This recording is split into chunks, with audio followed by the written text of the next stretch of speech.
Hello and welcome to this week's Gig Harbor Market Update. I'm releasing this on a different day because this is, I guess, my makeup day, because I was just so busy last week that I just plumb couldn't fit in my schedule. So here I am making it up to you. I missed you and I hope you missed me too. So let's talk about something local today. We're going to be looking at Gig Harbor's housing forecast and population forecast and what the city is trying to do when it comes to, well, increasing housing supply for the people that want to move here.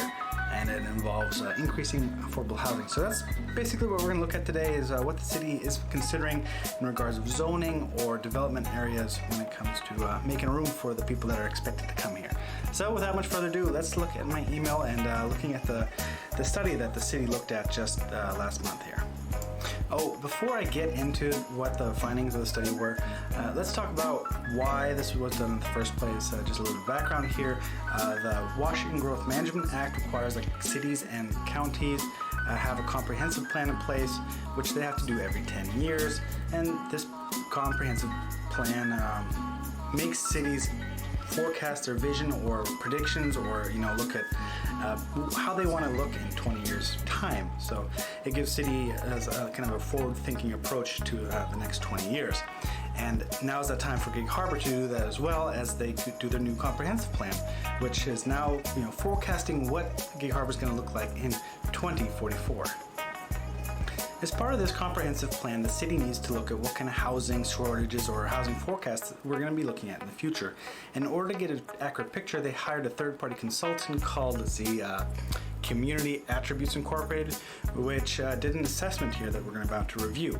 As part of their assessment, they also looked at, they're looking at the 20 years in the future, but they also looked at the past to see how past projections have panned out.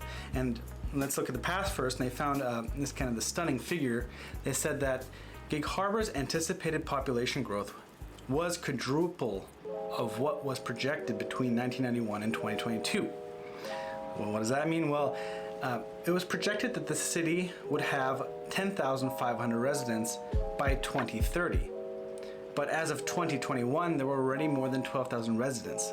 So we had 4 times the amount of growth than they anticipated. It is anticipated that growth will slow down over the next decade, and we're expected to get around 1,100 new residents every decade. So another 2,200 people over the next 20 years. So that's, we're expected to slow down in population growth, but it's just interesting that over the last 20 years, we've far exceeded what was projected. Anyway, that was just kind of the history of what's going on. Let's get into what the studies found for Gig Harbor going into the future. I made some convenient bullet points here that I'm going to pull up on the screen. Whoa. Okay, here we go. Bigger, wealthier households moving in. Smaller households between 1 and 3 people increased only slightly since 1990, whereas larger households with 4 or more people have had a larger increase. They're up to now 20% of the households. That's up from 15% back in 1990. Excuse me. The average income of Gig Harbor households is $15,000 greater than the rest of Pierce County. 96% of Gig Harbor's workers, and that means the workers who work in Gig Harbor physically, live outside the city, which means they're commuting into the city. 80% of Gig Harbor's residents are employed outside of the city, so a lot of the people inside the city limits, telecommute or physically commute. Okay, next, available housing types. The data shows that existing housing stock does not align with what residents need. 30% of Gig Harbor's households are one person, whereas over half of our housing stock is built for larger households. This makes downsizing difficult for those who want to stay in the area and reduces the availability of larger houses for larger households. Basically, you got one-person households and two-person households vying for the same housing stock, which tends to be a larger house than they need just because that's what's available to the market, not necessarily because they want a larger house. It's just, that's all they have to choose from. So what this basically means is we're looking for smaller households, which is difficult, or not smaller households, smaller housing, which is difficult because builders like to build as much house on a lot as possible because they can sell more house for more money. So anyway, let's get into home values. Here it says 1/3 of houses in Gig Harbor are cost burdened. So that's 33% of households have 30% or more of their income going on to housing costs, I mean either rent or mortgages. Median home values have increased over 260% from 2000 to 2020, where the median value has peaked up over 800,000. Median home values in the rest of Pierce County are less, sitting at a little over $500,000. The rental prices have increased by 72% since 2016. Average rental prices for homes of all sizes, according to Zillow, is now $2,700 per month. Okay, so what this points to is that we need affordable housing, and according to our, I should be capital D here, sorry, the State Department of Commerce projected that our city will need 892 additional homes by 2044, so the next 20 years, 567 of which will need to be affordable housing, projected by their economic forecasts. Affordable housing accommodates households with an income 80% or less than the area median income. Let's skip to the median income of Gig Harbor is $91,100. So that's our median income per household. Affordable housing is defined as no more of 30% of household income that is required to pay for a rent or mortgage costs. As we saw that if you're over 30% means you're cost burdened. So affordable housing means you're not cost burdened by housing. Affordable housing types include single-family homes, multifamily homes like duplex, triplexes, quadplexes, apartments, condos, townhouses, and cottages. So those are the missing missile types. Missing middle typologies. There we go. So that goes into our possible solutions, which is according to the study. So they pointed this out in the study, is that we need more workforce housing, we need more missing middle typologies, and we need more senior and aging in place housing. So if you don't know what workforce housing is, there's this actually the pretty big area just north of Target. I'll just pull it up real quick. That's basically workforce housing. If you haven't been, you should drive by. It's quite an interesting area. Oh, that's can of wood. Give it a moment here, folks. Okay, here we go. So what you see here, this is workforce housing. You know, they're small lots, smaller homes, but this is workforce housing. So what is workforce housing? Let me go back to constant. So that's basically targeting police officers, firefighters, nurses, and teachers. So people that are on a fixed government salary, or not nurses, but so the people that they're kind of limited to how much money they can spend on housing.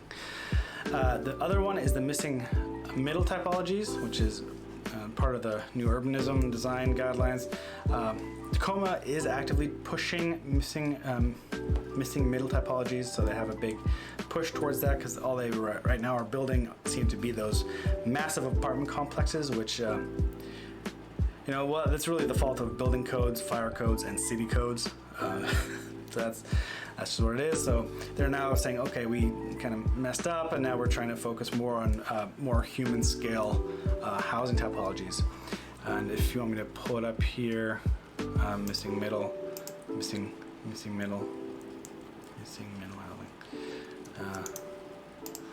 We can just zoom in, so we can see that's here we have our detached single-family home, and then we have our duplex, triplex to fourplex, courtyard apartments, bungalow courts, townhouses, multiplex, and live-work units.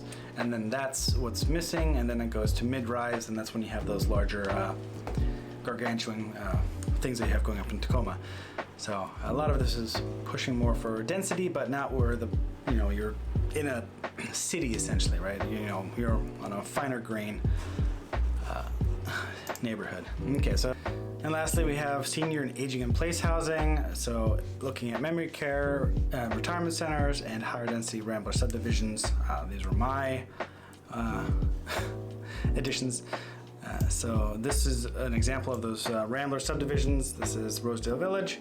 And you can see that it's you know, a lot of the same housing stamped out, but it's solo living for seniors who still want a community and still want to live in their own place and have their own autonomy.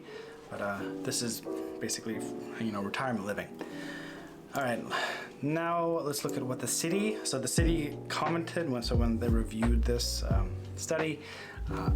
They said, okay, you know, what are the things that we have control over? And here were some things that they suggested they could look at. Their first one was to rezone R1 to R2.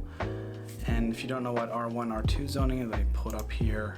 So everything here in this light yellow here would be rezoned to this mustard yellow. So from R1 to R2. So this is, I say, the majority of Gig Harbor residential. And what is R2? R2 basically allows duplexes, so it's not just, you know, it's not a big stretch.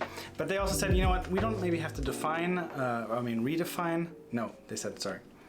They said we could also redefine R1 to include duplexes, so they can, you know, still have separate zoning in case they want to upzone R2 into something else, right? So they might just say, you know what, let's allow duplexes in single-family areas. The other one that they proposed is they said, hey, we got some city land. We can look at working with developers to build some high density housing. That's another option they could take.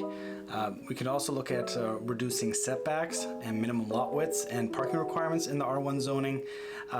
This basically just densifies the single family neighborhoods and just allows more single family homes to be built between other single family houses. So they can short plat lots, tear down a house and build 2 new ones.